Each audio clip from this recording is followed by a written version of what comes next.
The neon sign outside the dusty spoke buzzed like a dying wasp, casting sickly orange light across the gravel lot where three Harleys sat gathering dust. Inside, the air hung thick with cigarette smoke and the sour tang of spilled beer. The kind of roadside dive that appeared on no GPS existed only for those who knew to look. Ethan Harlan occupied the corner stool, his broad frame hunched over a glass of whiskey that had gone warm an hour ago, the amber liquid untouched because drinking meant feeling and feeling meant remembering. The jukebox wheezed through a Merle Haggard ballad, the same song it had played twice already, but nobody cared enough to feed it more quarters. Four truckers occupied a booth near the pool table, their voices a low rumble punctuated by the crack of breaking balls. The bartender, a leathery man named Carl, who'd stopped asking questions a decade ago, wiped the same spot on the counter he'd been working since sundown, his movements mechanical, a ritual of avoidance. Ethan's knuckles bore scars that mapped a life of bad decisions and worse timing, the kind of hands that had held rifles in the Hindu Kush and steering wheels on highways that stretched into nothing. His beard streaked with silver needed trimming. His leather vest, patched and faded, carried the weight of miles he couldn't remember and brothers he couldn't forget. The eagle tattoo on his left forearm remained sharp despite the years its wings spread wide over a shield that represented promises he'd buried under asphalt and exhaust fumes.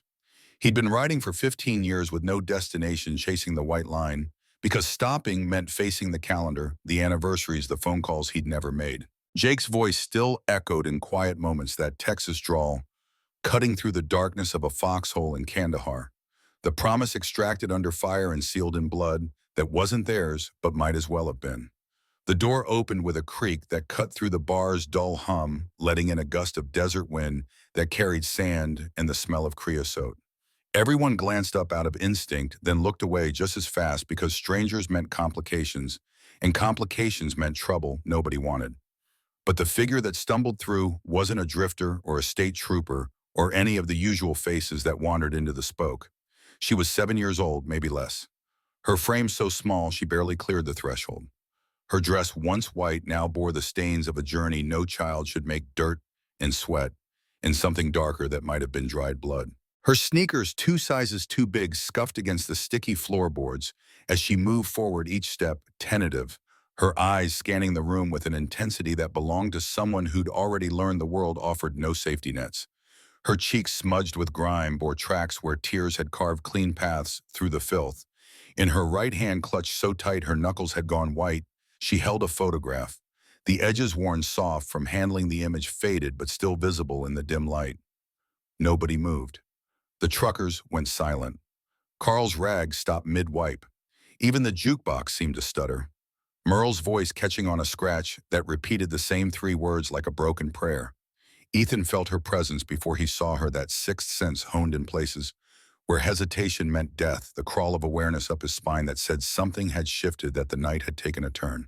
He lifted his gaze from the whiskey just as she began weaving through the scattered chairs and stools, her movements guided by something beyond logic, by instinct or fate, or whatever force drives the desperate toward their last hope.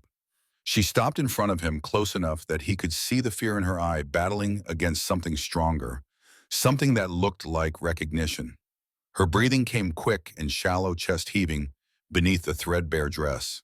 For a long moment, neither moved.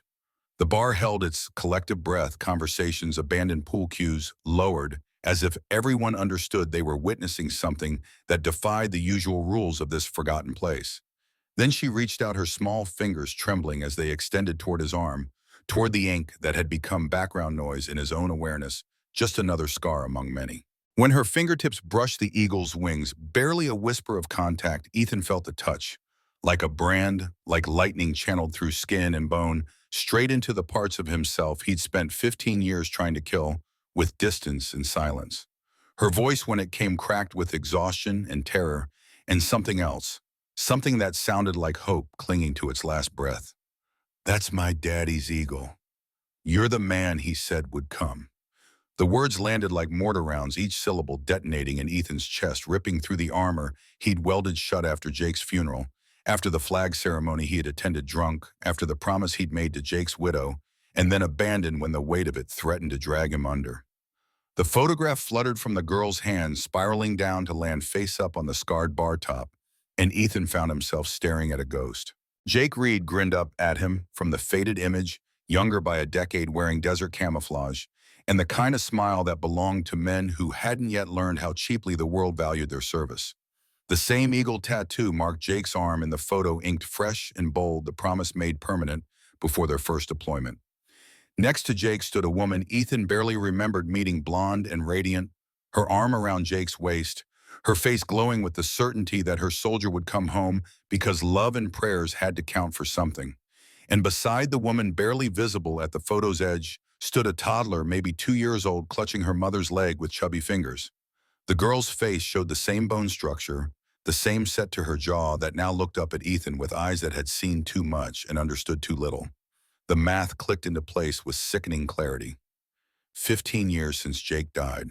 This child, this terrified thing standing in a bar at the edge of nowhere, was the daughter Jake had dreamed about during those endless nights in the Afghan desert, the future he'd clung to when the present offered nothing but sand and death. Ethan's glass slipped from his fingers, hitting the bar with a crack that echoed like a gunshot. Whiskey spread across the wood, soaking into the photograph, but he couldn't look away from those eyes, couldn't escape the weight of recognition that felt like drowning and resurrection all at once. His throat closed, his pulse hammered in his temples. The eagle on his arm seemed to pulse with heat, as if the ink itself remembered what he'd tried so hard to forget. The girl swayed on her feet, exhaustion finally catching up with whatever adrenaline had carried her this far.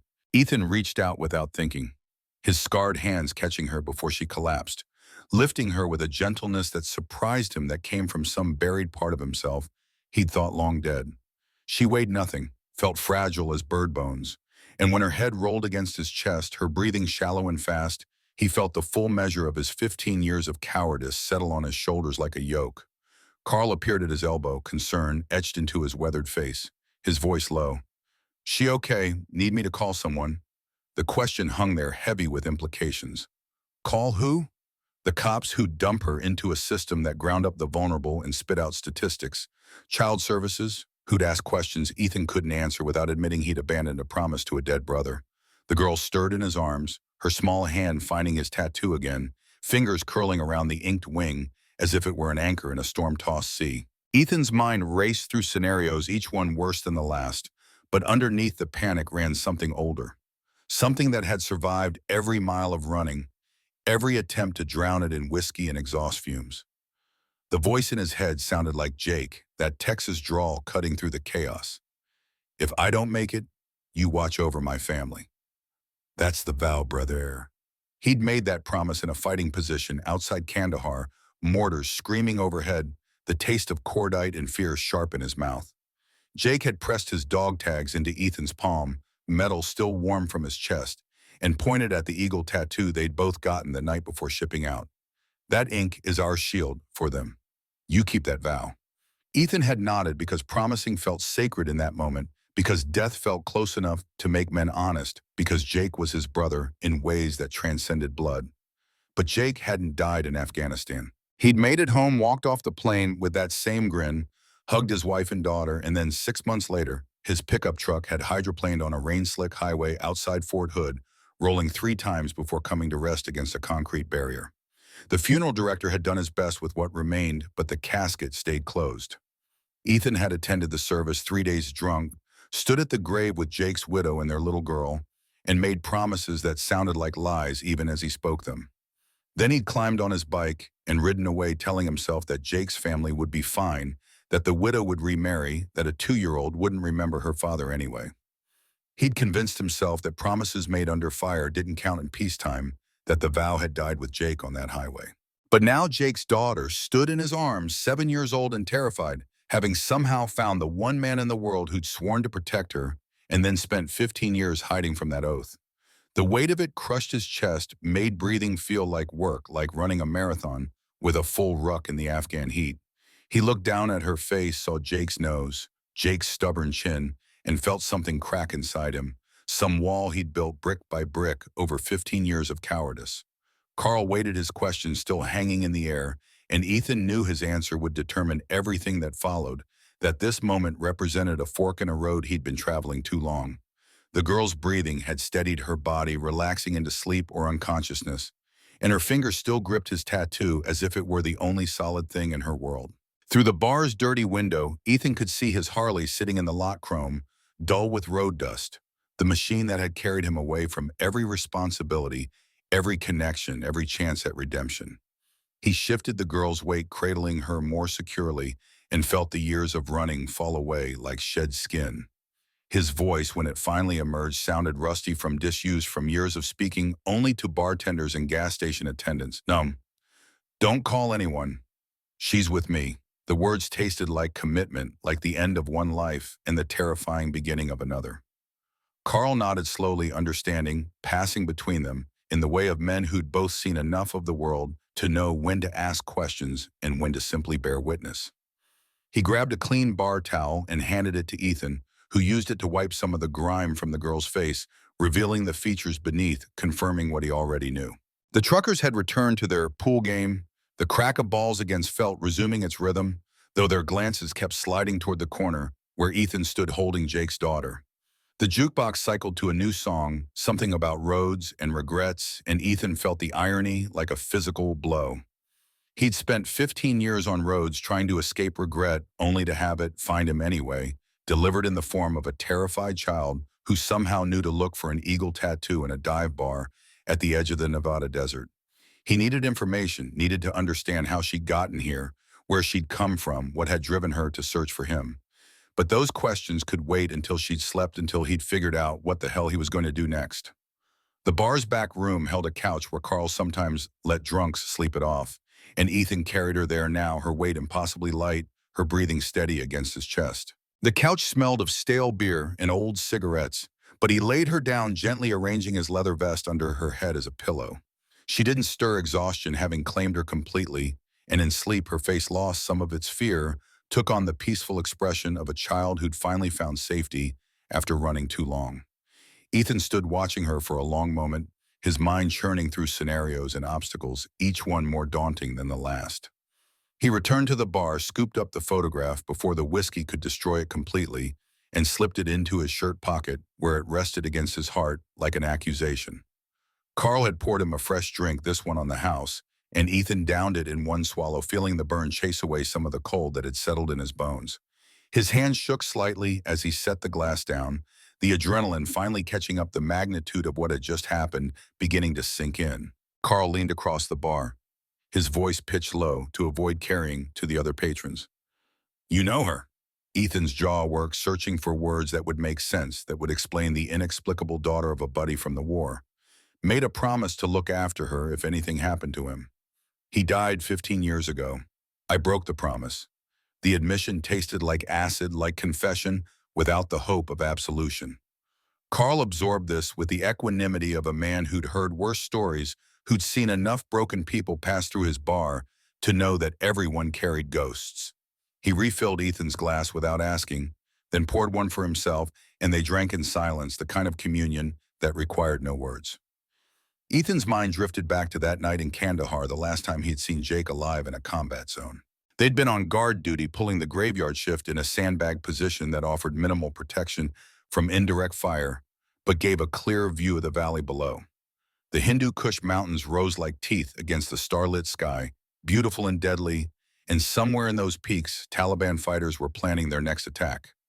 Jake had been quiet that night, unusual for a man who normally fills silence with stories and jokes, and Ethan had known something was eating at him. Finally, after 2 hours of watching shadows and jumping at every sound, Jake had pulled out the photograph, the same one now residing in Ethan's pocket, and stared at it by the light of his red lens flashlight. "Got a letter from Sarah today," Jake had said, his voice barely above a whisper. "She's pregnant again. Due in March. Says it's a boy this time." Ethan had congratulated him, feeling the strange disconnect that came from discussing life and birth while surrounded by instruments of death. Jake had smiled, but it hadn't reached his eyes, hadn't carried his usual warmth. That's when he'd reached up and touched the eagle on his arm, tracing the wings with one finger. Made a decision, he'd continued. "If I don't make it back from this deployment, if something happens, I need you to promise me you'll look after them. Sarah and the kids. Not money, not that kind of help. Just be there. Make sure they're okay. Make sure they remember me." Ethan had started to protest to say that Jake would make it home fine, that they'd both survived this deployment like they'd survived the previous two. But Jake had cut him off with a look that carried the weight of premonition, of a certainty that defied logic. The promise that followed had felt sacred, binding in a way that transcended words, and Ethan had sealed it by getting the same tattoo the next time they had had leave, sitting in a sketchy shop in Kabul, while a local artist replicated Jake's eagle on his own arm. But Jake had made it home. The promise should have been fulfilled simply by his survival, should have been rendered moot by his safe return. Except fate or God or random chance had other plans, and 6 months later, Jake's truck had kissed that concrete barrier at 70 miles per hour, and the promise had come due after all. Ethan had attended the funeral, looked Sarah in the eye, and sworn he'd be there for her and the kids, and then he'd run like a coward, convince himself that his presence would only make things worse, that a broken-down vet with PTSD and a drinking problem had nothing to offer a grieving widow. The sound of the girl stirring in the back room pulled Ethan from his memories. He moved quickly, crossing the bar in 3 strides, and found her sitting up on the couch, disoriented, fear flooding back into her eyes as she registered the unfamiliar surroundings. But when she saw him, recognition sparked and some of the panic receded. Her voice came out raspy, thick with exhaustion. "Are you really him?" The man with the eagle. Ethan knelt beside the couch, bringing himself to her eye level, and the words that emerged felt like they belonged to someone else.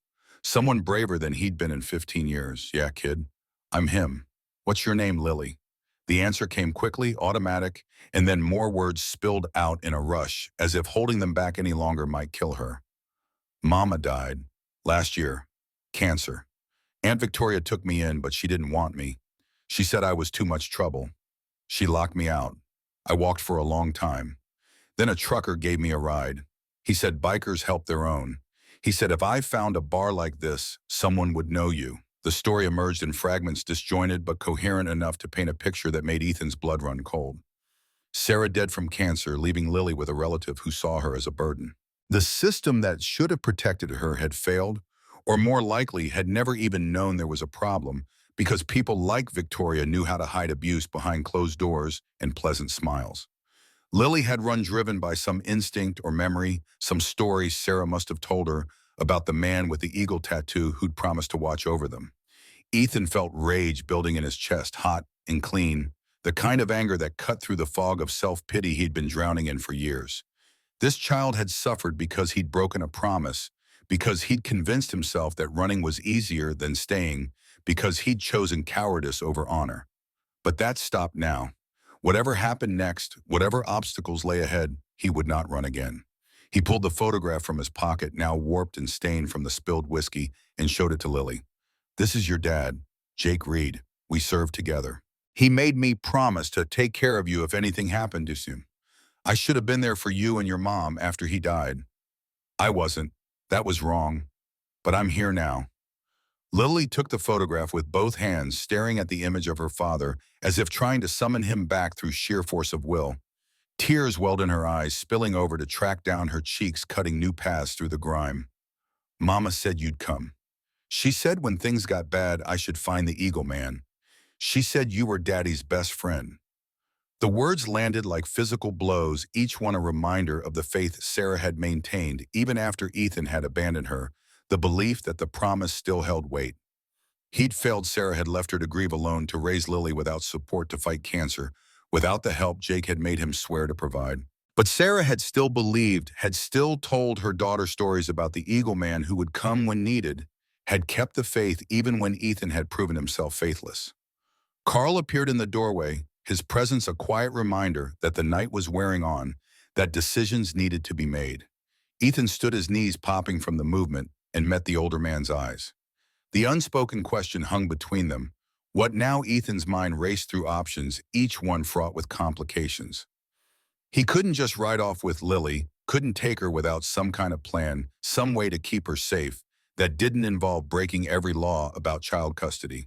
But he also couldn't leave her here, couldn't hand her over to authorities who'd ship her back to Victoria or dump her in foster care, where she'd disappear into a system designed to process problems rather than solve them. He needed help. The realization came with the bitter taste of humility, because help meant reaching out to people he'd cut off years ago meant admitting he couldn't handle this alone. The Iron Vow MC had scattered after they'd all returned from the war, each man dealing with their demons in their own way. But bonds forged under fire didn't rust, only went dormant. If Ethan called, they'd answer. That was the code, the unspoken contract that survived even when everything else fell apart. His phone, old and battered, sat in his vest pocket. He hadn't used it for anything but GPS in months, had let it become a relic of a connectivity he'd deliberately severed. But the contacts were still there, numbers he'd never deleted, because some part of him had known this day might come, that the running would eventually end, and he'd need his brothers again. He pulled out the phone thumb, hovering over Noah's name. Noah Chen, their old squad leader, the man who'd kept them alive through 3 deployments and then struggled to keep himself alive when they'd all come home.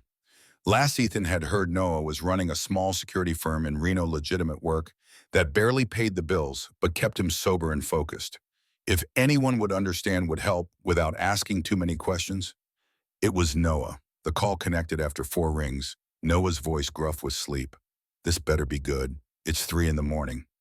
Ethan's throat constricted words, feeling inadequate for what he needed to say. Noah, it's Ethan. I need you to rally the crew. Jake's daughter is here. She's in trouble. I'm calling in the vow. Silence stretched across the line, broken only by the sound of Noah moving, the rustle of sheets, the creak of a floor. When he spoke again, his voice had shifted, gone from annoyed to alert, the combat readiness that never really left men like them.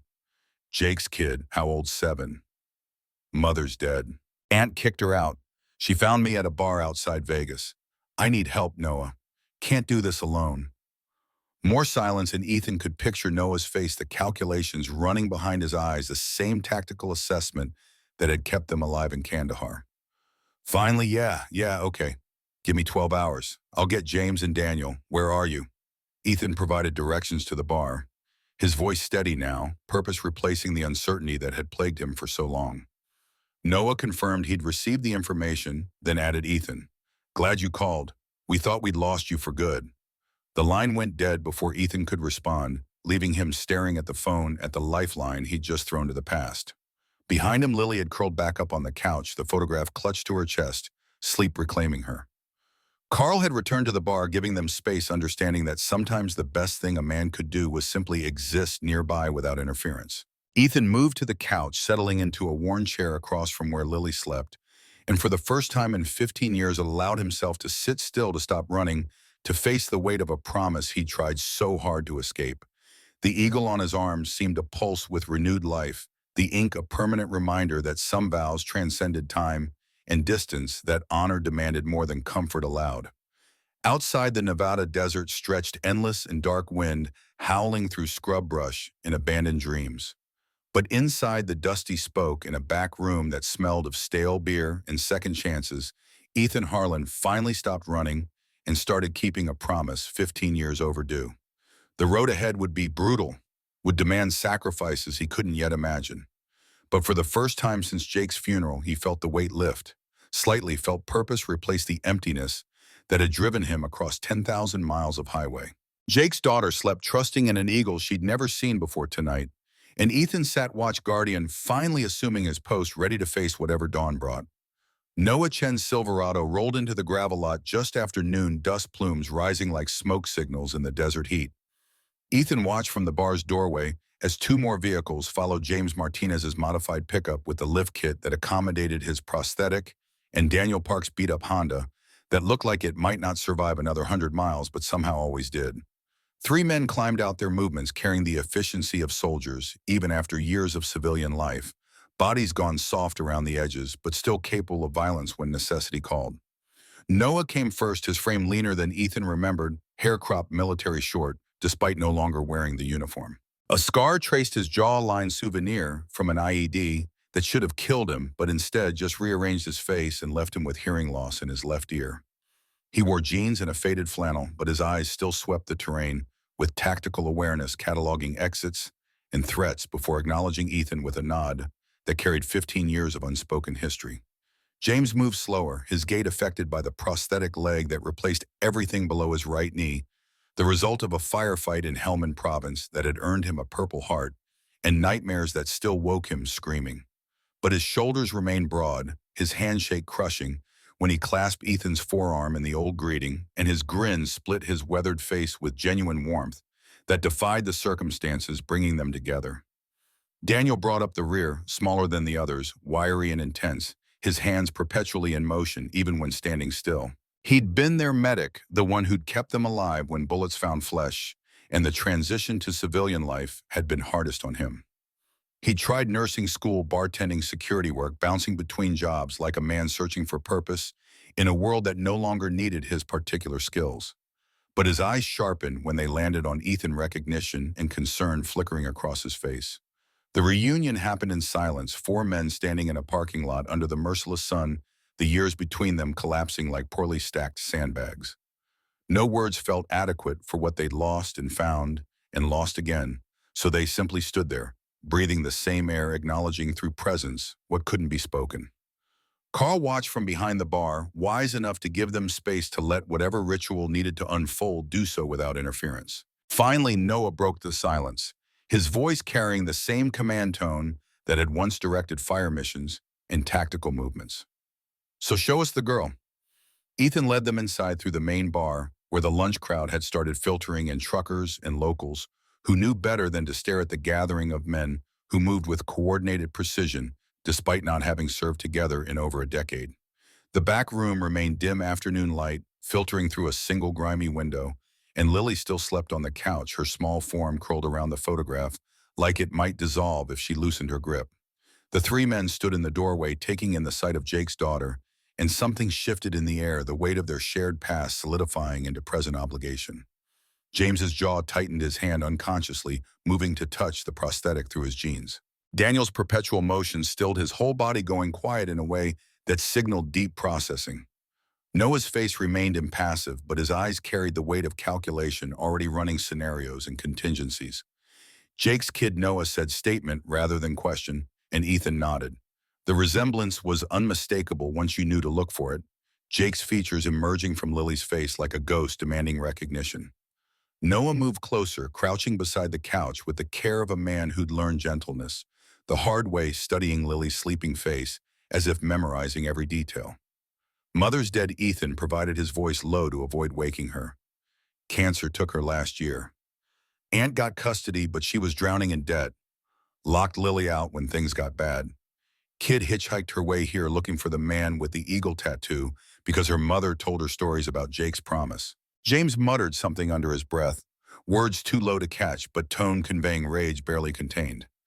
Daniel leaned against the doorframe, arms crossed, his medica's eyes, assessing Lily for signs of abuse or neglect, cataloging the dirt, the too big clothes, the exhaustion that went beyond mere physical tiredness. Noah remained crouched, his gaze still fixed on the girl, and when he finally spoke, his voice carried the finality of orders being issued. "We need to know what we're dealing with. The aunt, where is she? What kind of trouble are we looking at?"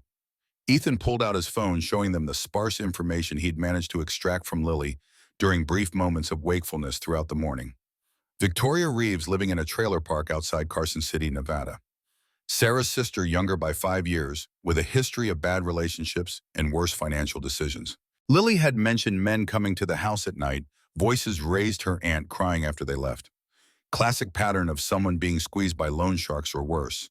Noah stood, his knees popping from the movement, and gestured for them to move back into the main bar where they could talk without disturbing Lily. Carl appeared with coffee, 4 mugs that he set down without comment, and the men gathered around a corner table, the same tactical positioning they'd used in mission briefings a lifetime ago. Ethan laid out everything he knew, which amounted to fragments and impressions rather than solid intelligence, but it painted a picture clear enough. "We go to Carson City," James said, his tone suggesting this was obvious non-negotiable. "Talk to the aunt, figure out who she's into and for how much. Then we extract the kid properly." Daniel shook his head, fingers drumming against his coffee mug. "Can't just take her. That's kidnapping federally. We need legal standing. Custody papers. Something official. Otherwise, we're just criminals giving the system an excuse to bury us." The tension ratcheted up, 2 opposing viewpoints colliding with a force of men who'd survived by trusting their instincts. James wanted action, the direct approach that had served them in combat. Daniel wanted procedure, the civilized method that acknowledged they weren't in a war zone anymore. Noah let them argue, his silence speaking volumes, and Ethan recognized the old pattern, the squad leader letting his men work through options before making the call. Finally, Noah raised a hand, quieting them both. We do this smart. Daniel's right about the legal angle. We can't just ride off with her. But James isn't wrong either. We need to know what we're facing. So we split it. Daniel, you work the legal side. Find us a lawyer who specializes in custody cases, someone who won't ask too many questions about four vets with questionable employment status trying to help a kid. James, you and I go to Carson City, scope out the situation. Ethan stays here with Lily, keeps her safe until we know more. The plan made sense, balanced the need for action with the reality of consequences, but Ethan felt resistance building in his chest. He'd spent 15 years running, letting others make the hard calls, and the old habit pulled at him like undertow. But this was his promise to keep his failure to rectify, and delegating felt like cowardice wearing the mask of pragmatism. I should go with you, he said, meeting Noah's eyes. It's my vow to fulfill. Noah's expression didn't change, but his voice carried the weight of command. Your vow is keeping that girl safe. Right now, that means staying put. We'll handle the recon. You handle making sure she doesn't wake up alone and scared again. The rebuke landed like a physical blow, gentle but firm, and Ethan recognized the truth in it. His presence here mattered more than his participation in reconnaissance. Lily had found him, trusted him, and abandoning her now, even temporarily, even for good reasons, would reinforce every lesson life had already taught her about adults being unreliable. He nodded, accepting the assignment, and felt something shift inside him, some old hierarchy reasserting itself, the squad reforming around the bones of what they'd once been. Daniel pulled out his phone, already scrolling through contacts, muttering about lawyers he'd heard of through the Veterans Network, people who did pro bono work for soldiers trying to navigate custody battles with ex-wives or family court nightmares. James drained his coffee in one long swallow, his jaw set with the determination of a man who'd found purpose after years of searching. Noah stood, signaling the briefing was over, time to execute. They moved as a unit toward the parking lot, and Ethan followed the Nevada sun, hitting him like a wall of heat after the bar's dim interior. Noah paused beside his truck, one hand on the door handle, and turned back to Ethan with an expression that mixed concern and something harder to define. 15 years, he said, not quite accusation, but close. We thought you were dead. Stop calling it after the first year because it felt like harassment. What happened? Ethan searched for words that would explain the inexplicable, the slow dissolution of self that had followed Jake's funeral, the way grief and guilt had metastasized into something that demanded distance from everything that reminded him of who he'd been. But words felt inadequate, seemed to trivialize the complexity of falling apart 1 mile at a time. I couldn't be who Jake needed me to be, he finally said. Thought running was easier than failing. Turns out you can't outrun promises. They just wait for you. Noah absorbed this, his face unreadable, then nodded once. Well, you stopped running. That's what matters now. Keep the girl safe. We'll be back by tomorrow morning with intel.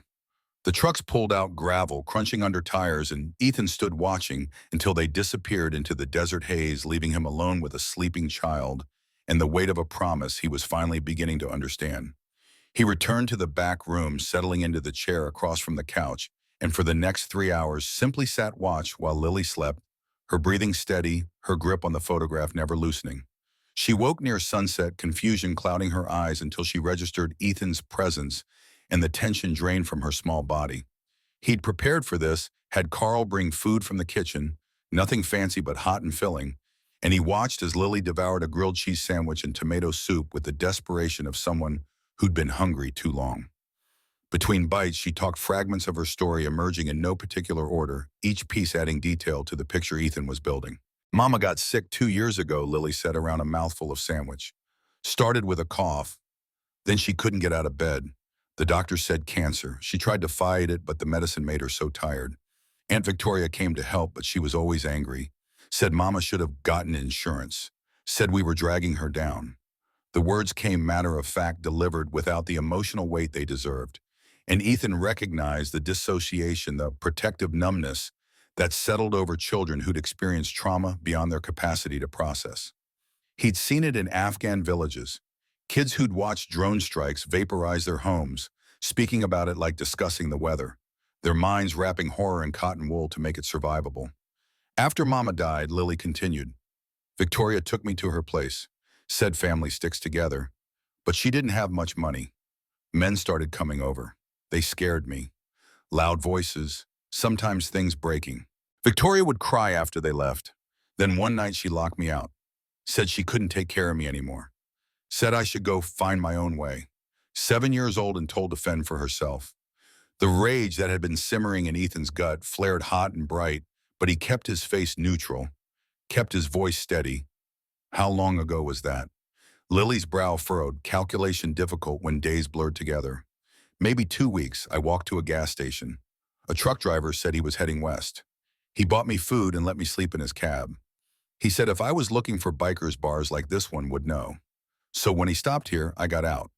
2 weeks on the road, relying on the kindness of strangers, any one of whom could have done unspeakable things to a vulnerable child.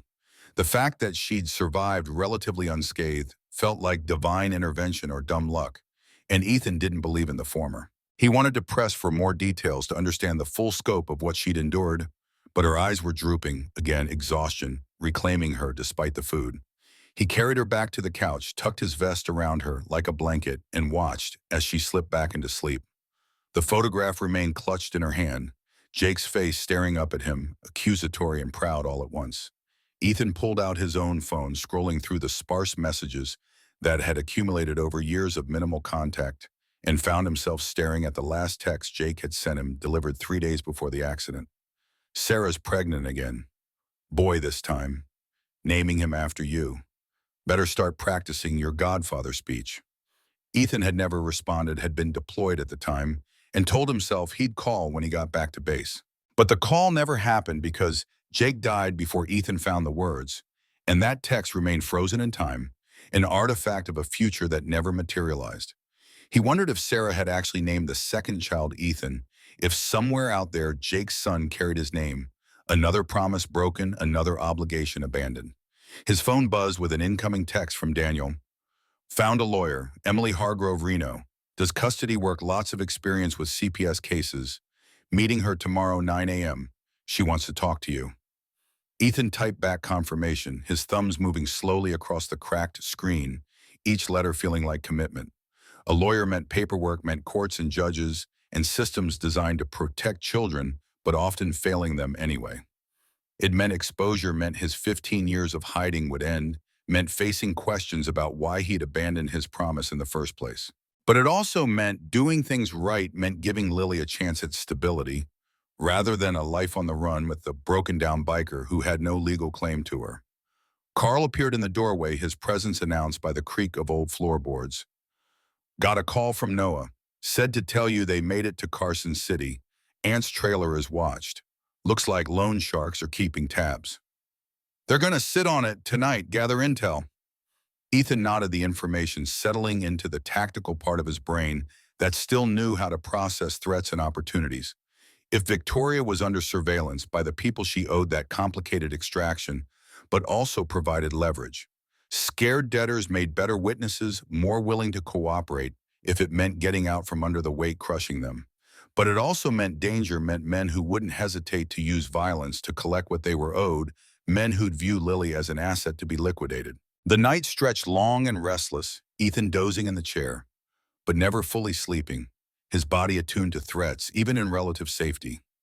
Every sound pulled him alert, every creak of the building or rumble of a passing truck on the highway beyond. Lily slept through it all, her breathing steady, the photograph still pressed against her chest like a talisman. Dawn came gray and cool, the desert temperature dropping overnight before the sun could reassert its dominance.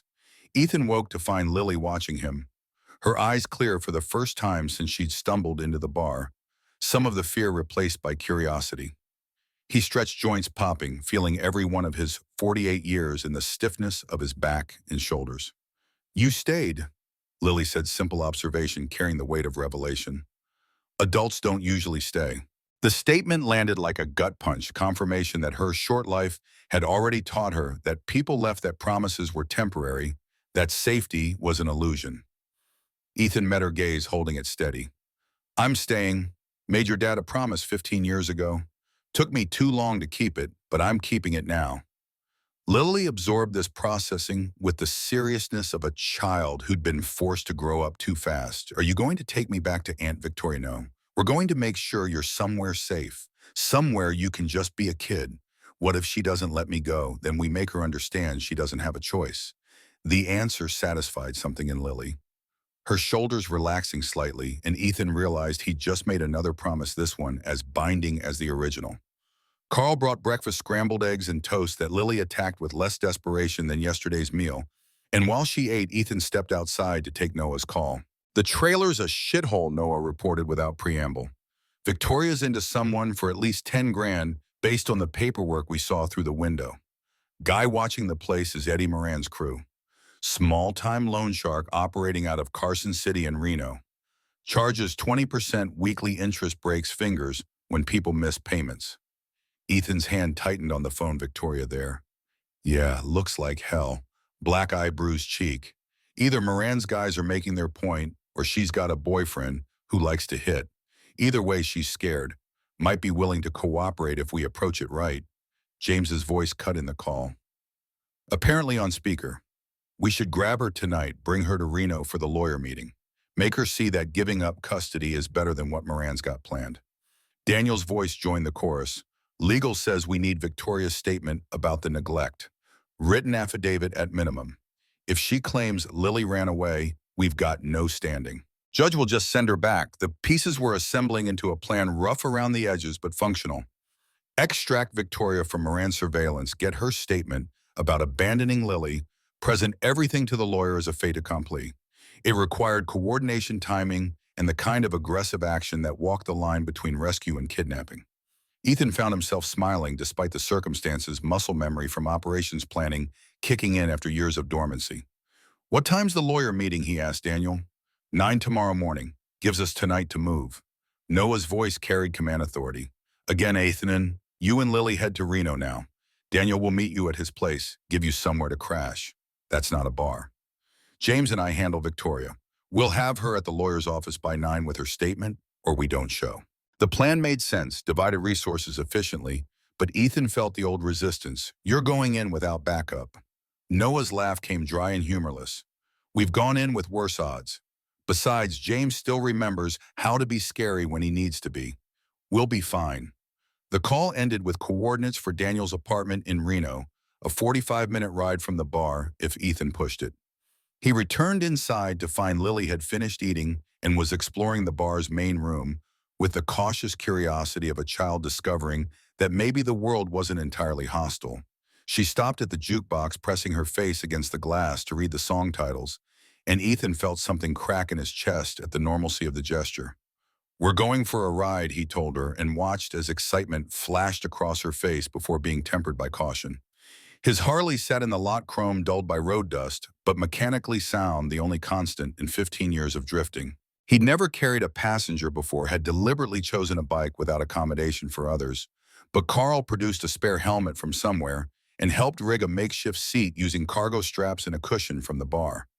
Lily approached the bike with reverence, reaching out to touch the leather seat the way she'd touched Ethan's tattoo, and when he lifted her up and settled her in front of him, her small body tucked against his chest, she let out a sound halfway between a laugh and a sob. The engine roared to life, vibration traveling up through the frame, and Ethan felt her stiffen before relaxing into the rhythm. They pulled out of the lot as the sun cleared the horizon, painting the desert in shades of gold and amber, and for the first time in 15 years, Ethan felt like he was riding towards something rather than away from it. The highway stretched ahead, relatively empty this early, and he kept the speed moderate, aware of his precious cargo, feeling the weight of responsibility in a way that felt foreign and right all at once.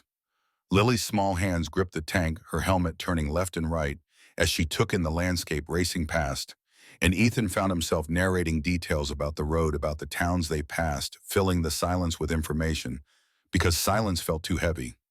She asked questions, endless streams of them, about the bike and the desert and where they were going, and he answered each one with patience that surprised him, discovering reserves of gentleness he'd thought were casualties of war. They stopped once at a gas station where Ethan filled the tank and bought Lily a chocolate bar that she ate in careful bites, making it last, and he realized she still wasn't sure where her next meal would come from, still operating in survival mode. The attendant, an older woman with kind eyes, smiled at them and commented on what a good father he must be taking his daughter on an adventure, and Ethan didn't correct her, just paid and left before the fiction could unravel. Daniel's apartment sat in a rundown complex on the outskirts of Reno, the kind of place where nobody asked questions and rent came cheap because the neighbors included working girls and small-time dealers.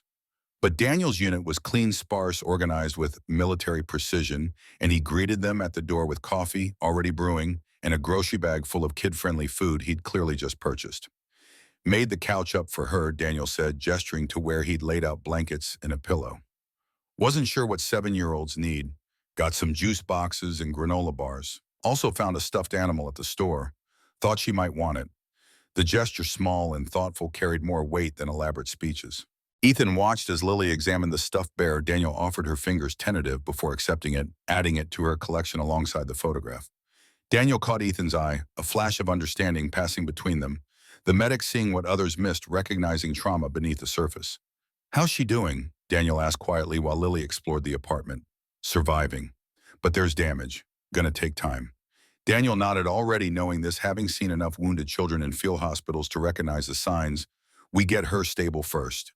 Legal status, safe housing. Then we worry about healing. Can't fix trauma while you're still in the combat zone." The wisdom in that settled over Ethan like a blanket permission to focus on immediate threats before tackling the long-term work of recovery.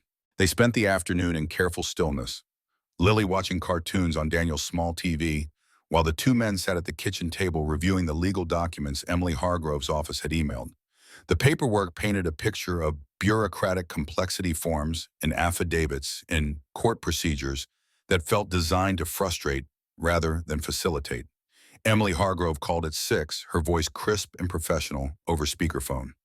"Mr. Harlan, I've reviewed the preliminary information Daniel provided. This is complicated but not impossible. If Victoria Reeves will testify to abandonment and we can document the unsafe living conditions, we have grounds for emergency custody transfer. But you need to understand this will be scrutinized. Your history, employment status, living situation, and all of it will be examined. Are you prepared for that level of exposure?" Ethan swallowed hard, feeling the weight of 15 years of hiding pressing down. "Whatever it takes." "Good. Bring the girl tomorrow. I'll need to interview her, assess her state of mind. If she's as traumatized as Daniel suggests, CPS will want to get involved, which could work for or against us, depending on how we position it." The call ended with logistics and timing, and Ethan felt the net closing and the point of no return approaching fast. Outside the window, Reno's lights began flickering to life, the city transforming from day to night, and somewhere in Carson City, Noah and James were moving into position to extract Victoria from whatever hole she dug herself into. Lily fell asleep on the couch before 8, the cartoon still playing her small body, finally allowing exhaustion its due. Daniel produced a bottle of whiskey, 2 glasses, and they drank in the kitchen, the silence between them comfortable in the way of men who'd shared foxholes and understood that some things didn't need words. "Think we can pull this off?" Daniel finally asked his question, carrying doubt that hadn't been present in front of Lily. Ethan considered the question, weighing odds the way they'd been trained to, calculating success probability based on limited intel and numerous variables. "Don't know, but I know I can't walk away again. Whatever happens tomorrow, at least I'll know I tried." Daniel raised his glass in a silent toast, understanding encoded in the gesture, and they drank to promises kept and battles yet to be fought. Somewhere in the desert night, Noah and James were executing their part of the plan, and tomorrow morning they'd all converge on Emily Hargrove's office and find out if 15 years of failure could be redeemed by one desperate attempt to do the right thing. Ethan checked on Lily one last time before claiming Daniel's recliner for the night, watching her sleep with the stuffed bear clutched in one arm and Jake's photograph in the other, and felt the weight of the eagle tattoo on his arm, like it was freshly inked, burning with purpose he'd finally found the courage to honor. Emily Hargrove's office occupied the 3rd floor of a converted warehouse in downtown Reno, the kind of space that spoke of idealism.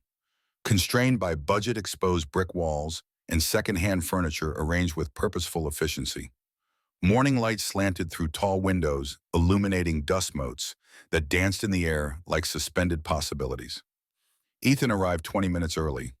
Lily's hand clasped in his, Daniel trailing behind with the folder of documents they'd assembled through the night. The receptionist, a young woman with purple hair and multiple piercings, barely glanced up from her computer before gesturing toward a waiting area furnished with mismatched chairs and a coffee table buried under children's books and magazines. Lily gravitated immediately toward the books, selecting one about horses, and settled cross-legged on the floor with the same careful stillness she'd exhibited since waking, as if afraid sudden movement might shatter whatever fragile safety she'd found. Emily Hargrove emerged from an inner office at precisely 9, her appearance defying Ethan's expectations. Mid-30s, dressed in a blazer over jeans, hair pulled back in a practical ponytail, she carried herself with the efficiency of someone perpetually working against impossible odds. Her handshake was firm, her eyes sharp as they swept over Ethan, cataloging details with the precision of a professional accustomed to reading people quickly. "Mr. Harlan," she said, her voice carrying no warmth but no hostility, either pure neutral assessment. "I'm Emily. Let's talk in my office before we bring Lily in. Daniel, you can wait here with her." The office was small, dominated by a desk buried under files and a single window that looked out over Reno's struggling downtown. Emily settled behind the desk, gestured for Ethan to take the chair across from her, and pulled out a legal pad already covered in notes. Her directness felt like a scalpel cutting through pretense to expose what mattered. "I've done some preliminary research on your situation. Jacob Reed killed in a vehicle accident 15 years ago. Sarah Reed deceased from cancer 14 months ago. Victoria Reeves, Sarah's sister, granted custody through informal family arrangement, no court involvement. And you, Ethan Harlan, combat veteran with an honorable discharge, no permanent address for the past decade, sporadic employment history, and a promise made to your dead friend that you proceeded to ignore until 4 days ago." The summary landed like body blows, each fact a reminder of his failures, stacked into an insurmountable pile. Ethan forced himself to meet her gaze, refusing to look away even as shame burned through him. "That's accurate." Emily's pen tapped against her legal pad, a rhythmic punctuation to her thoughts. "Here's what I need you to understand. Family court judges are overworked, cynical, and they've seen every sob story imaginable. A biker with no fixed address claiming he's honoring a 15-year-old promise to his dead war buddy while the child's biological aunt blood relative wants her back. That's an uphill battle even with perfect documentation. So what do we need? Victoria Reeves's voluntary relinquishment of custody documented and notarized. Medical records showing Lily's state when she was found. Statements from witnesses who can testify to Victoria's unfitness. A stable living situation for you, employment proof. You can provide for a child. And honestly, a miracle wouldn't hurt." The door opened without warning and Noah stepped through his presence, filling the small office with barely contained energy. Behind him came James, moving carefully to accommodate his prosthetic, and between them, supported and trapped in equal measure, walked Victoria Reeves. She looked worse than Ethan had imagined, from Noah's description. The black eye now purple and yellow at the edges, her cheeks swollen, her whole frame radiating defeat. She flinched when Emily stood, instinct, expecting another blow. "Ms. Reeves," Emily said, her voice softening slightly, professional mask cracking to reveal something human underneath. "Thank you for coming. I know this isn't easy." Victoria's eyes found Ethan and something flickered in them. Recognition maybe, or resentment, or just the exhausted acceptance of someone who'd stopped fighting. Her voice emerged hoarse, damaged. "You're him, the one Sarah talked about." The Eagle Man. The nickname landed strange hearing it from Victoria's lips, confirmation that Sarah had maintained faith even after Ethan had proven himself unworthy. He nodded, not trusting his voice, and watched as Noah guided Victoria to a chair, his touch gentle despite his size, the old medic training showing through James's careful positioning. Emily moved around the desk, pulling a second chair close to Victoria, establishing the proximity of confidence rather than interrogation. "Ms. Reeves, I need to ask you some difficult questions. But first, are you here voluntarily? Did these men coerce you in any way?" Victoria shook her head, the movement triggering a wince that suggested injuries beyond the visible no. "They explained what they wanted, said it was better than what Eddie has planned for me." "Eddie Moran," Emily confirmed, writing the name down. "The loan shark you owe money to. How much?" "12,000 now with interest. Started at 8. I can't pay. He said he'd take Lily instead. Said he knew people who'd pay good money for a kid like her." The words hung in the air, their implications settling like poison gas. Emily's pen stopped moving, her professional composure slipping to reveal genuine anger beneath. And that's when you locked her out. I thought if she wasn't there, he couldn't take her. Thought she'd go to a neighbor, someone who'd call CPS, get her somewhere safe. I didn't think she'd run. You thought abandoning a 7-year-old in the middle of the night was protection. Emily's voice carried no judgment, just the flat delivery of facts that needed acknowledgement. Victoria's face crumpled, tears tracking down her bruised cheeks. I know how it sounds. But I was so scared. And I couldn't take care of her anyway. Sarah made me promise, but I was barely keeping myself together. The cancer took everything. Medical bills? Then Sarah died and left me with a kid I didn't know how to raise. Eddie seemed like an answer at first. Just a small loan to get through the month. The classic spiral debt leading to more debt desperation, making people vulnerable to predators who recognize opportunity. Ethan felt his anger at Victoria cooling, replaced by something more complex: recognition that she too was a victim, even if her choices had victimized Lily. Emily seemed to sense the shift in the room, the transformation from confrontation to something closer to collective problem solving. I need you to write down everything, Emily said, sliding a legal pad across to Victoria. When you lock Lily out, what Eddie said about taking her the abuse you've suffered, all of it. Then I need you to sign a voluntary relinquishment of custody to Mr. Harlan. In exchange, we'll help you disappear from Eddie Moran's reach. Victoria's hands shook as she picked up the pen, her eyes moving between Emily and Ethan. Why would you help me after what I did? Because Lily needs this clean, Emily answered before Ethan could respond. And because you're not the villain here. You're just someone who made bad choices when there were no good options. The next hour unfolded in near silence, Victoria writing with painstaking slowness, her handwriting shaky but legible, each sentence another nail in the coffin of her claim to Lily. Noah and James stood guard at the door, their presence both protection and reminder that leaving wasn't an option until this was finished. Daniel had been summoned to bring Lily up, and she now sat in the waiting area, visible through Emily's office window, absorbed in her horsebook, but occasionally glancing toward the closed door. When Victoria finally finished 5 pages of confession and relinquishment, Emily read through it twice before having her sign each page, then called in the receptionist to notarize the document. The formality of it, the stamps and signatures, transformed Victoria's words from confession to legal instrument, the kind of documentation that could withstand judicial scrutiny. Where will you go? Ethan asked Victoria as Emily made copies, the question emerging from some part of him that still believed in redemption, even for those who'd failed. My ex-husband lives in Oregon. Hasn't spoken to me in 5 years, but he owes me alimony. He never paid. Figure he won't turn me away if I show up. And Eddie won't look there. Noah pulled out a roll of cash, hundreds peeling off in a neat stack that he pressed into Victoria's hand. Get a bus ticket. Pay in cash. And don't use your phone. Eddie's probably tracking it. Victoria stared at the money like it might bite, then nodded, tucking it into her jacket pocket. She stood wavering slightly and looked toward the window where Lily remained absorbed in her book, oblivious to the transaction happening mere yards away. Something passed across Victoria's face, grief or relief, or both tangled together. Tell her I'm sorry, she said to Ethan. When she's older. Tell her I tried. Then she was gone, escorted out by James through a back exit Emily indicated, disappearing into whatever future she could cobble together from the wreckage of bad decisions. The office felt larger without her presence, air easier to breathe, and Emily gathered the documents like a general assembling weapons for the coming battle. Now comes the hard part, she said, meeting Ethan's eyes. We take this to family court, file for emergency custody, but understand judges don't like vigilante justice. They'll see 4 military vets extracting testimony from a scared woman and wonder if coercion was involved, despite what she says. We need more. We need you to have a plan beyond good intentions. What kind of plan? Housing, employment, a support structure. You can't raise a child from a motel room while working odd jobs. Lily needs stability, school enrollment, medical care, therapy for the trauma she's experienced. Can you provide that? The question wasn't rhetorical, wasn't Emily being difficult. It was the fundamental challenge that had existed since Lily touched his tattoo, the gap between wanting to keep a promise and having the resources to do so.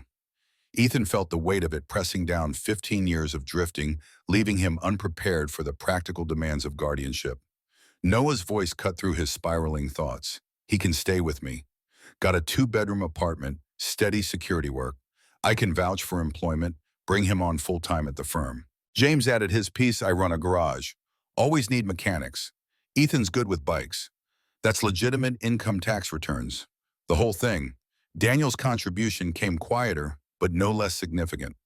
I've got contacts at the VA. Can set up counseling for both of them. And I know a pediatrician who works with trauma kids. Pro bono for veterans' families. The offers came rapid-fire solutions materializing from the brotherhood Ethan had abandoned, and he felt something break inside him, some wall he'd built from shame and isolation, crumbling under the weight of unconditional support. Emily watched this unfold with the careful assessment of someone recalculating odds, her pen moving across her legal pad as she sketched out a new strategy. Okay, she said finally, this could work. We present you as part of a support network, not a lone wolf. Emphasize the stable employment, the housing, the commitment to Lily's welfare beyond just honoring a promise. We make this about what's best for her, not what makes you feel better about your guilt. The brutal honesty of that last statement cut deep, but Ethan recognized the truth in it, the distinction between genuine care and a self-serving redemption. Emily saw his reaction and softened slightly. I'm not saying your motivations are entirely selfish, but family court judges are good at spotting the difference between someone who wants to raise a child and someone who wants to ease their conscience. Make sure you know which one you are, both Ethan said quietly. I want to ease my conscience by actually doing the work of raising her, by being what Jake needed me to be 15 years ago. Emily nodded, apparently satisfied with that answer, and stood. Then let's bring her in. I need to interview her, assess her state of mind. This will be difficult. She's going to have to talk about what happened with Victoria. Can you handle watching that without interfering? The question challenged him to prove he understood boundaries, that protection didn't mean shielding Lily from necessary pain. He nodded, and Daniel went to fetch her from the waiting area. Lily entered the office with the cautious steps of prey entering a predator's territory, her eyes immediately seeking Ethan, relaxing only when she confirmed his presence. Emily's approach with Lily demonstrated why she'd built a reputation in custody cases.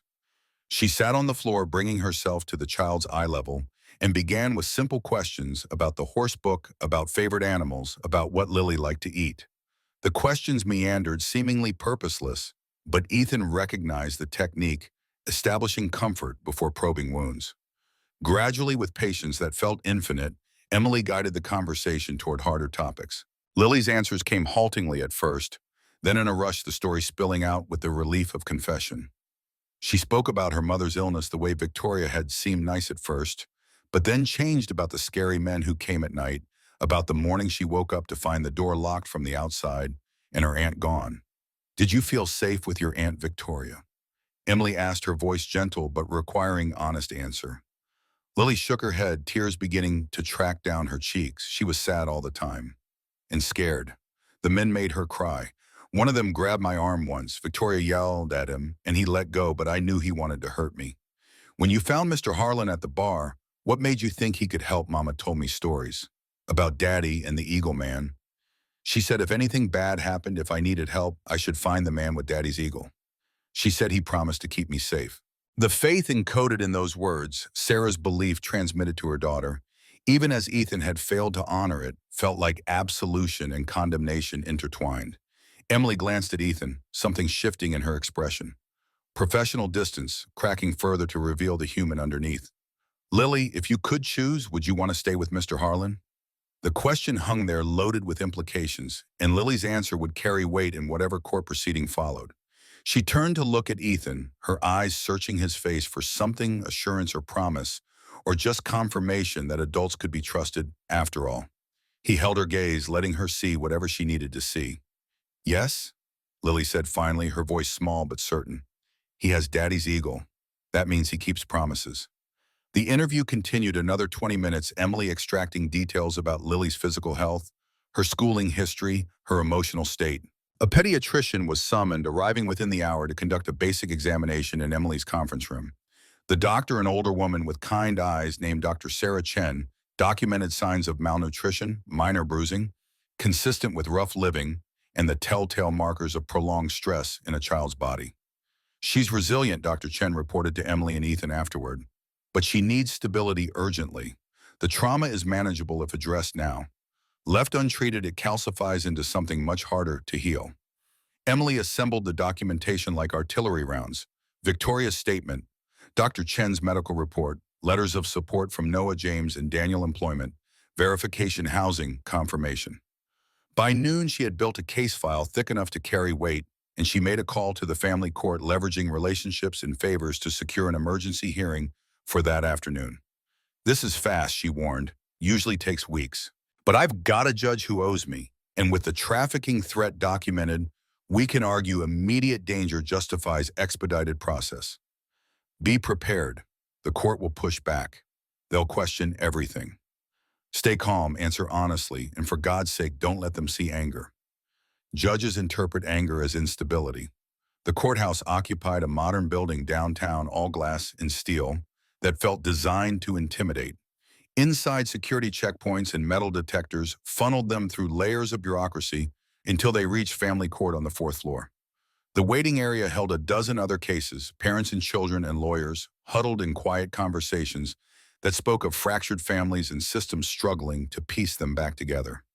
Judge Patricia Winters took the bench at 2:30, a woman in her 60s with steel gray hair and an expression that suggested she'd heard every lie humans could devise. Emily presented the case with clinical efficiency, laying out the facts without embellishment, letting the documentation speak for itself. Victoria's statement drew sharp questions from the judge, who clearly recognized coercion as a possibility, but the notarized signature and medical evidence of abuse gave it credibility. Mr. Harlan, Judge Winters, said, her voice carrying the weight of authority earned through decades of difficult decisions. You understand that taking custody of this child means complete responsibility, not just housing and feeding her, but attending to her educational, medical, and emotional needs. Ethan stood, feeling the eyes of the courtroom on him, and channeled the same steadiness that had gotten him through firefights and bad odds. I understand, Your Honor. I made a promise 15 years ago and failed to keep it. I can't undo that failure, but I can start keeping it now. Why should I believe you won't run again when things get difficult? The question struck at the heart of his credibility, and Ethan knew any answer that sounded rehearsed would be dismissed. He glanced at Lily, sitting between Daniel and Noah in the gallery, her eyes wide as she watched the proceedings, and the words that emerged came from someplace deeper than preparation. Because running meant I could pretend the promise didn't matter, Your Honor. Now she's real, sitting right there, and I can't pretend anymore. I either keep this vow or spend the rest of my life knowing I failed Jake twice. I'd rather die trying than run again. Judge Winters studied him for a long moment, her face unreadable, then turned her attention to the documentation Emily had provided. The silence stretched, broken only by the rustle of papers and the muted sounds of the courthouse beyond. Finally, she set the file down and removed her glasses, meeting Ethan's eyes directly. Emergency custody is granted to Ethan Harlan, pending full evaluation by Child Protective Services within 30 days. Ms. Hargrove will file for permanent guardianship hearing, scheduled for 60 days from today. Mr. Harlan, you will submit to home inspections, employment, verification, and psychological evaluation. Lily will undergo counseling assessment. Any violation of these terms results in immediate removal and placement in foster care. Am I clear, Crystal, Your Honor? The gavel fell, the sound echoing through the courtroom with the finality of judgment rendered. Emily's hand found Ethan's shoulder, squeezing once in congratulation and warning both. Noah and Daniel were already moving, gathering Lily from her seat, their faces split with grins that belonged to men who just won a battle they'd expected to lose. James lingered near the exit, keeping watch with the paranoia of someone who understood victory could be snatched away if you weren't vigilant. Outside the courthouse, the Nevada sun felt brighter. Somehow the air cleaner and Lily's hand found Ethan's, without prompting, her small fingers wrapping around his scarred palm. Emily provided instructions for the next steps, the appointments that needed scheduling, the documentation required for the permanent hearing, her voice fading into background noise as Ethan focused on the weight of that small hand, the trust it represented. Noah's apartment became temporary headquarters, 3 bedrooms, suddenly housing 5 people, as the Brotherhood reorganized around their new mission. Daniel took the couch, insisting Lily needed her own space, and they converted Noah's spare room into something approximating a child's bedroom, second-hand furniture, and stuffed animals accumulating with surprising speed. James brought groceries. Daniel handled medical appointments.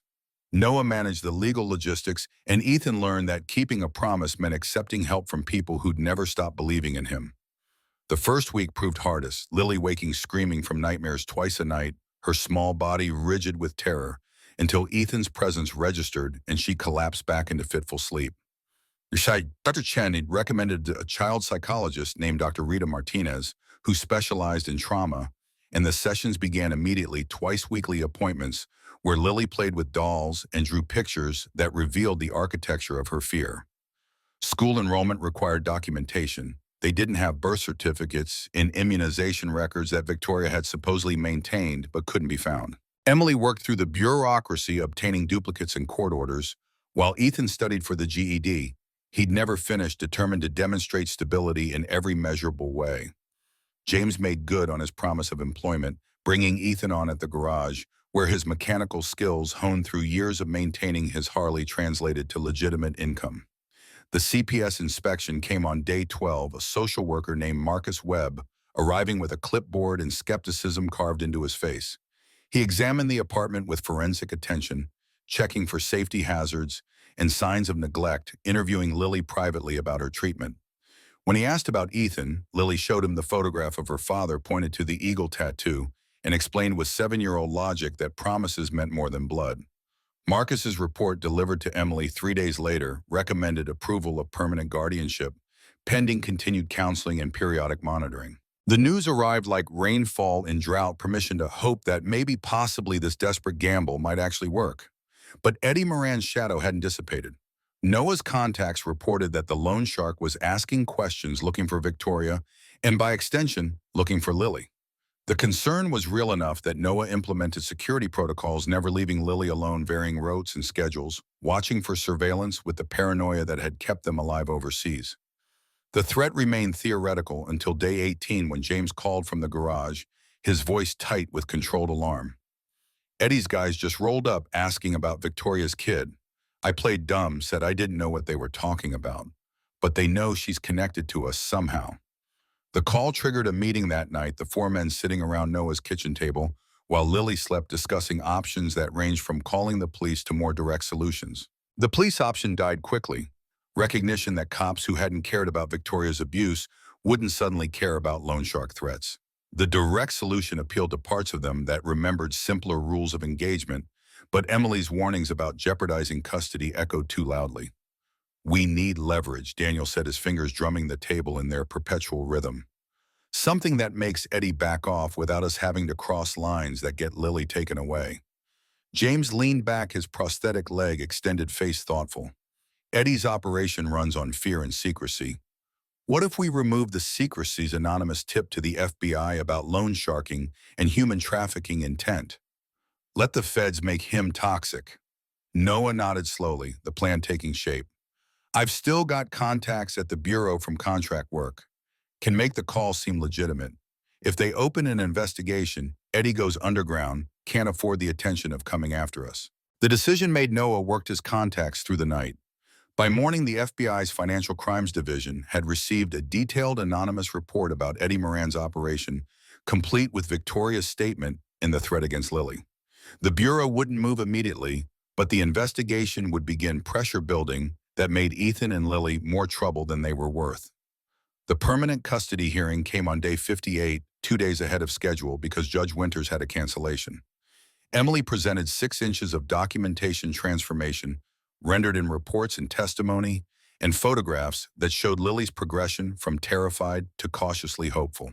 Dr. Martinez testified about trauma recovery, Marcus Webb delivered his recommendation for approval, and Ethan answered questions with the hard-won confidence of someone who'd done the work rather than just made promises. Lily's testimony came last, Judge Winters asking her directly about her wishes. She stood in the witness box, small and serious, the stuffed bear Daniel had bought her, clutched tight. And when asked if she wanted to stay with Ethan permanently, her answer came clear and certain. He keeps his promises, like Daddy did. That's what eagles mean. The gavel fell at 4:20, permanent guardianship granted, and the courtroom erupted in quiet celebration. Noah and James and Daniel crowding around to offer congratulations that felt like battle honors. Emily packed her files with the satisfaction of someone who'd beaten long odds, and Lily's hand found Ethan's, her grip tight enough to leave marks.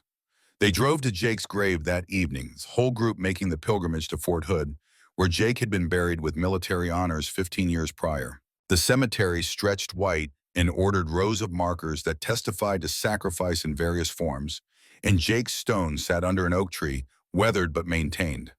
Lily approached it slowly, still clutching her bear, and knelt to place wildflowers they'd stopped to pick along the highway. Ethan stood back, giving her space, and felt Noah's presence beside him, solid and understanding. The eagle tattoo on his arm seemed to pulse with warmth, Jake's promise finally fulfilled not through grand gesture, but through grinding daily work of showing up. The sun dipped toward the horizon, painting the cemetery in shades of amber and shadow, and somewhere a bird called the sound, carrying across the rows of the dead. Lily returned to Ethan's side, slipping her hand into his, and they stood together looking at Jake's name carved in stone. The weight of the moment pressed down 15 years of failure and 2 months of frantic effort, compressing into this quiet acknowledgement that maybe redemption didn't erase the past, but transformed the future. "We did it," Brother Ethan said quietly. Words meant for Jake, though spoken to the air. "Took me too long, but I kept the vow." The drive back to Reno happened in comfortable silence, Lily sleeping against Ethan's shoulder, while Noah handled the driving and James and Daniel traded stories about Jake from the deployment years. The Brotherhood had reformed around this mission, men who'd scattered finding purpose again, and keeping a promise one of their own couldn't keep himself. Noah's apartment felt like home when they returned, the lights welcoming them back to something that resembled family, if you squinted and didn't question the architecture too closely. Daniel had cooked some kind of pasta that filled the apartment with garlic and warmth, and they ate together around the table like people who belonged to each other through choice rather than blood. Lily went to bed early, exhausted from the day's emotions, and Ethan tucked her in the ritual, becoming familiar through repetition. She held the photograph of Jake against her chest, the image worn softer now from handling, but still visible, still connecting her to a father she barely remembered, and a promise that had taken 15 years to keep. "Will you still be here tomorrow?" she asked, the question carrying less fear now than simple need for confirmation. Every tomorrow, Ethan promised and watched as her eyes closed, trust, allowing sleep to claim her. In the living room, Noah had produced a bottle of whiskey, the good stuff saved for occasions that mattered, and poured 4 glasses. They drank in silence, the kind of communion that required no words, because everything important had already been said through action. The eagle tattoo on Ethan's arm caught the lamplight wings spread wide over the shield, Jake's promise made permanent in ink that had outlasted doubt and distance. James raised his glass voice, rough with emotion, held barely in check. "To Jake, and to promises kept even when they're 15 years late." They drank to that, to brotherhood and second chances, and little girls who believed eagles meant something. Outside, Reno's lights flickered against the night sky, the city indifferent to their small victory. But in Noah's apartment, 5 people who'd found each other through tragedy and promises settled into something that looked like peace. Ethan stood moving to the window and looked out over the city where his daughter slept, the words still feeling strange but increasingly right. Lily. His responsibility, now his purpose, his chance to finally be who Jake had needed him to be. The road ahead would be hard, full of school conferences and therapy appointments and moments of doubt, but he'd stopped running. The eagle tattoo pulsed with warmth, reminder that some vows transcended death, that promises made in foxholes had power that outlasted war. Jake's face smiled up from the photograph in Lily's room, frozen in time but somehow present, witnessing the completion of a covenant sealed 15 years ago under Afghan stars. Ethan touched the glass, felt its coolness against his fingertips, and whispered words meant for a ghost who'd become more real through the keeping of a promise. "Told you I'd come through, brother. Just took me a while to figure out how." Behind him, his brothers drank and talked, their voices a low rumble of shared history and uncertain futures. Above, Lily slept with eagles watching over her dreams. And for the first time since Jake's funeral, Ethan Harlan felt the weight lift, felt redemption settle like dust after a storm, felt finally worthy of the ink on his arm and the trust of a child who'd believed in promises when the world had given her every reason not to. The night deepened, stars appearing over Reno's glow, and somewhere in the desert a bike engine roared, some other drifter chasing horizons. But Ethan's running days had ended his wandering complete, his vow fulfilled. The eagle had found its purpose again. Wings spread wide over a shield that now protected what mattered most. Tomorrow would bring new challenges, Monday morning routines and homework battles and all the ordinary struggles of raising a child. But tonight in this moment they'd won. Jake's daughter was safe. The promise was kept. And four broken men had found wholeness through honoring a vow that should never have needed 15 years to fulfill. Ethan returned to his chair, accepted a refill from Noah, and let the warmth of whiskey and brotherhood wash over him. The eagle on his arm would fade with time ink breaking down under sun and age, but the promise it represented would endure, pass from father to daughter, generation to generation, proof that some bonds transcended death and distance and all the ways men failed each other. Jake's daughter slept finally safe, finally home, and Ethan Harlan finally stopped running long enough to be the man his best friend had always believed he could be.